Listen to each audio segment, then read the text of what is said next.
Hi, this is Brian with King Grizzly, and today I wanted to do a walkthrough on Elementor pop-ups, what they are, how to build one, how to trigger one. There are some pretty versatile things you can do with pop-ups. I think the word is somewhat limiting because pop-ups tend to be associated with those really obnoxious sort of nags or full screen takeovers or interferences that we generally click away from on sites, but the pop-ups in Elementor don't have to be that. So if we go to templates and pop-ups and then add new, I'll just walk you through some of the options here. So I'm just going to name my pop-up, give it something good. Oh yeah, here's example pop-up. We'll go with that. So I'm going to create a template and we'll see what we can do here. Okay, so by default, Elementor will give us some options of pre-built templates. These are a good starting point if you want to just grab one of these and tweak.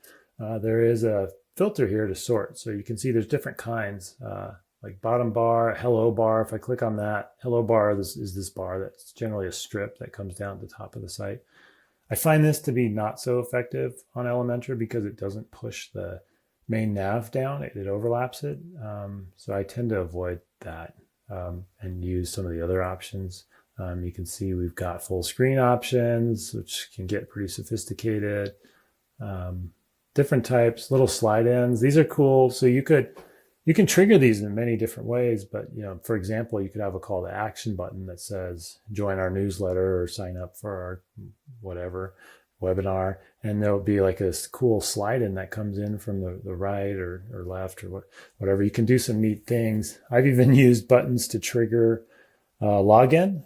So a pop-up, like you click a button, it pops up a box, and then people can log in right there. It's like a modal type experience.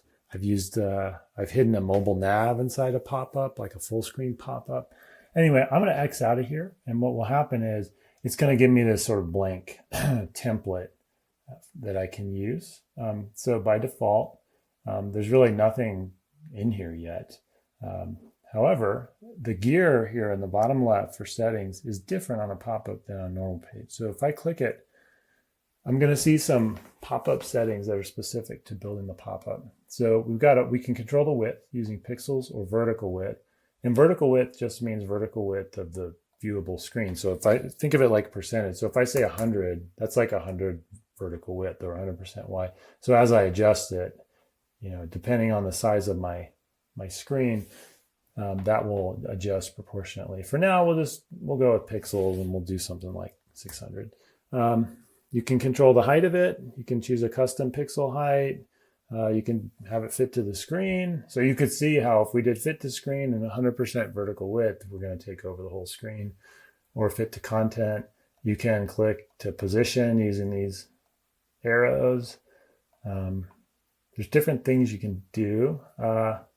You can turn the overlay effect on or off. So maybe you do or don't want that background color coming in. You can turn the close button on or off. I always suggest leaving it on, give people an obvious way out so they don't feel trapped. You can even set animations. How do you want this to work? I actually tend to like to put things down sort of in the bottom right if they're not crucial, and then turn the overlay off just so people can see them, but they're still browsing the site. It's not quite as obtrusive.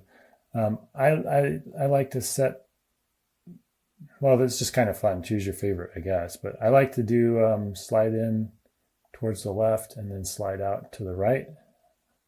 So when we're done, I'm going to put this because I'm going to put it in the bottom right. So I tend to like that, but choose your favorite. Slide in up, slide in down is kind of cool. And you can change the duration of how long that animation takes. Just looking through some of the other settings here. Don't really need to mess with that. If we go to style, this will style the pop-up. So we could set a background color if we wanted to. You could put a background image on there, a border radius, right? So that will round the corners if we want to round the corners. I don't want to. You could set a border, so I could choose a border, give it a width, give it a color if I wanted to. I think I'll turn that off, and I'm okay with just a white background. Okay, well, we should throw some content in there. Here's where you can style the overlay. So we could choose a different color for that if we wanted to. We could control the opacity on it as well. And if you could clear it as well. So there's different options available to us. Okay, so, also we can set up an image on the actual overlay. So if I go to the media library and just look for some random image to put in, we can actually have a background in the background behind the pop-up, which is pretty cool. So I'll just choose some kind of vector image to drop in here just to show how that works. Oh, I don't know what would be good. Just whatever, just to show we can do it. Oh, with my blue background, that's kind of difficult to see. But maybe I like that, and I could adjust it. I could say, I want this thing to cover the screen. I'll close Navigator. So let's pretend I like that. And then if I wanted to change my background colors, and like you can come up with some kind of funky stuff. So if I was doing a full screen takeover, which now I'm tempted to, this is kind of wacky and fun. You know, I could do some interesting things, for sure.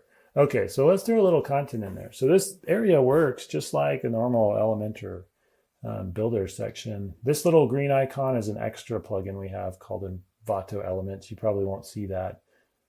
So I'm going to throw a heading in there. Maybe we'll throw some text. Probably want a button, right? Or you could put a form in there if you wanted somebody to fill out a form.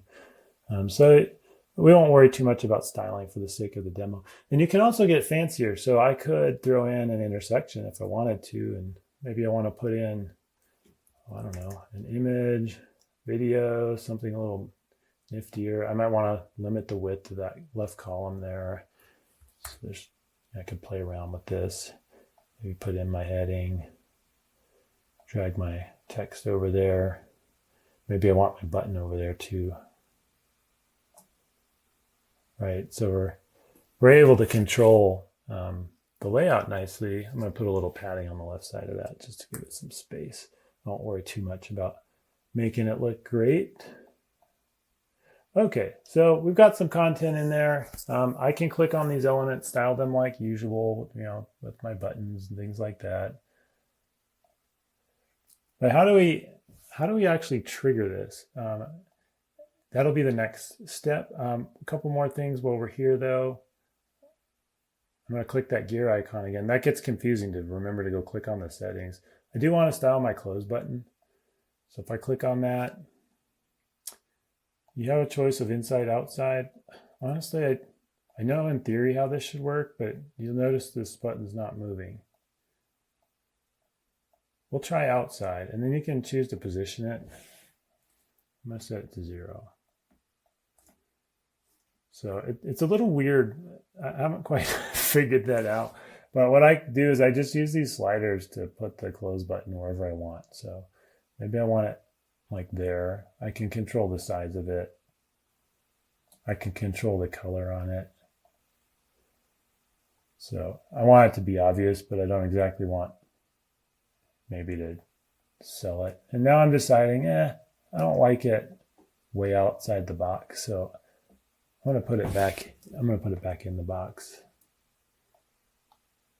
So anyway, just choose whatever seems right for your pop-up and put a little opacity so it's not completely advertising itself is the thing to do.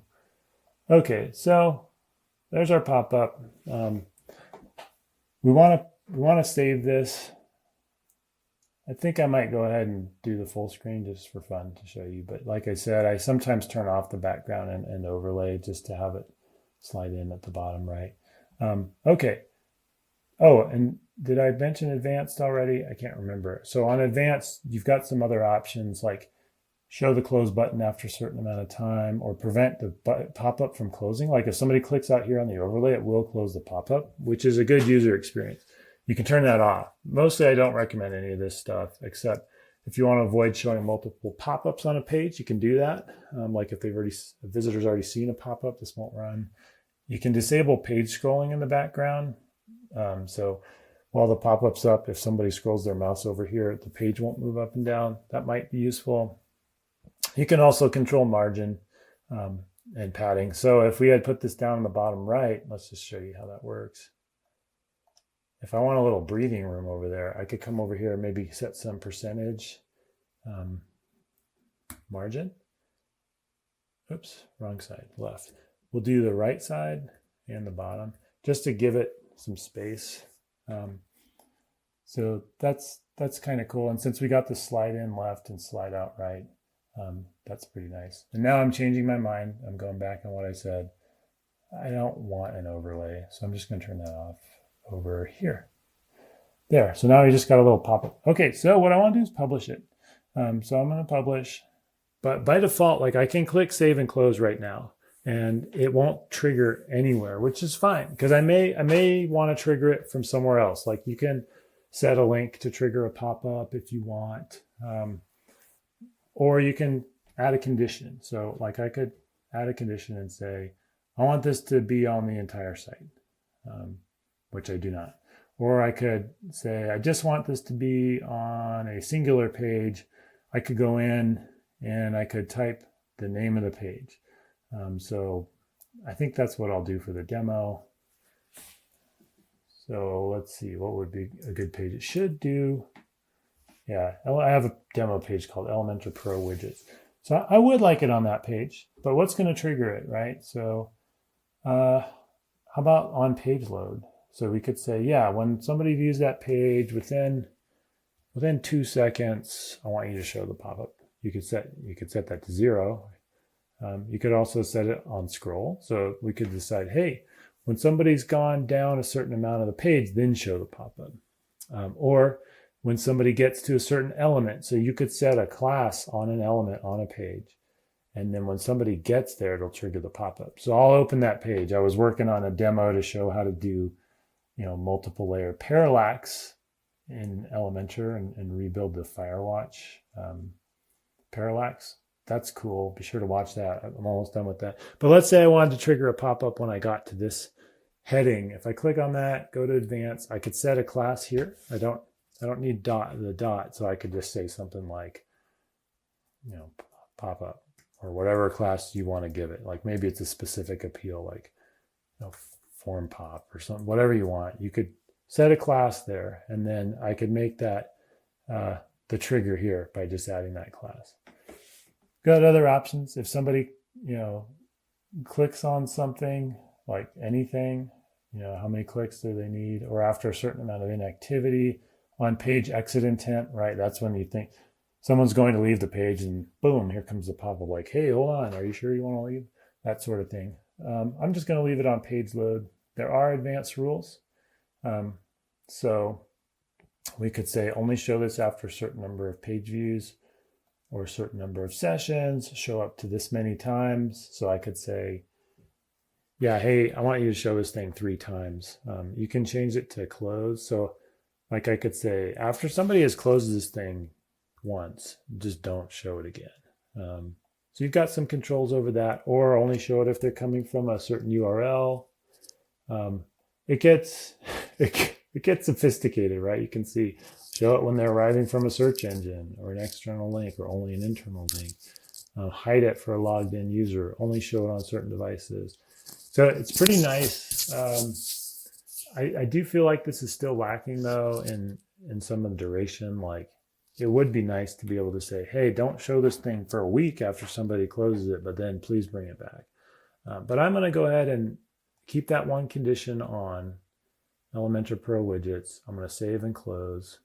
So that should do it. And then what I can do is, I don't even know the URL to this page. We'll find it. Firefox isn't cool with me opening that. Okay, let's see if, I don't know if it'll work on a preview page. It might. Let's wait 2 seconds. Yep, there we go. So it did work. As you can see, my close button is missing. If I click out of it, it will go away. So there's something buggy about that close button. I clicked outside on the close button, so I'm going to change it to inside. See if that fixes it. I also didn't like the way it slid. Like I think I meant slide in right, slide out right. I'm going to update that. Then we can go back to our little demo. I'm going to refresh. It's going to take that, hopefully that 2 seconds, and then slide in. Yeah, so that worked, and the button's there. And yeah, so hopefully that's a reasonably good demo. I will show you, I'm working on some other pages, right? So we're in the process of rebuilding our site. One example of a pop-up is, as our site gets narrower, we go to the sort of like this hamburger type view. And if you click on this icon, I've got it set to trigger a pop-up. So this is actually a full screen pop-up that comes in and somebody can interact with. So it doesn't just have to be salesy type stuff. So I did think of 2 things I should add. One is if you want to mess with those display conditions again, just click on this up arrow here. You can mess with your display conditions, your triggers, your advanced rules. Just click on it, make any changes you want. But the other is, well, how do you trigger it from the page side of things, right? So like if I'm in this page, let's say we add a button. Is there some way to have the button trigger a pop-up, right? So here's a button. If I click on it, what we can do is where you have a link here, click on this little link options gear icon, and then, actually, I'm sorry, click on the dynamics tag icon. And then what you can do, there's a lot of things you can do with that dynamic tag, but you want to go to actions and pop-up, and then click on the word pop-up. And you can choose the action, close or open. So I'm going to just start searching for my pop-ups. Ours was called example. There it is. And then save it. So now when somebody clicks on the button, it should trigger that pop-up. I don't know if the preview will do it. Let's find out. Okay, so if I'm going to click on this, it works. So just wanted to add those couple thoughts. Hopefully that was a reasonably good introduction to pop-ups. Please consider subscribing to our channel. We'll keep making Elementor content. Would love some ideas for videos people have questions on. And yeah, thanks for checking this out.